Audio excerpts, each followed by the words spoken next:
আপনি এবং আমি কখনোই প্রলুব্ধ হওয়া থেকে বাঁচতে পারবো না। হারাম সবসময় আমাদের সামনে আসবে, আর এটা সবসময় আমাদেরকে আহ্বান করবে। আর শাইতানু ইয়াইদুকুমুল ফাকর, শয়তান তোমাদেরকে দেউলিয়াত্বের প্রতিশ্রুতি দিবে। অন্য কথায়, যখন আপনি হালাল পথে চলবেন, শয়তান আপনাকে প্রতিশ্রুতি দিবে তুমি সুযোগ হারিয়ে ফেলছো, তুমি বঞ্চিত হচ্ছ, সবাই কত মজা করছে, তুমি অনেক মজা করতে পারতে, তুমি আরও অর্থ উপার্জন করতে পারতে, তুমি আরও ইন্দ্রিয় সুখ উপভোগ করতে পারতে। সেই সব সময় আপনার কাছে বিজ্ঞাপন দিতে থাকবে বিকল্প পণ্যের, বিকল্প পন্থার।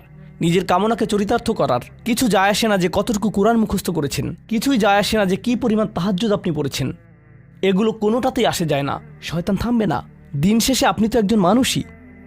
দিন শেষে কামনা বাসনাগুলো আপনার মাঝে থাকবে, আর শয়তান থামবে না, সে আপনার পেছনে লেগেই থাকবে। শয়তানের একটা কৌশল আল্লাহ বর্ণনা করেছেন। তার মনস্তাত্ত্বিক কৌশলটি হল যায়্যানা লাহুমুশ শাইতানু আমালাহুম। শয়তান তাদের কাজগুলোকে তাদের কাছে আকর্ষণীয় করে দেয়। শয়তান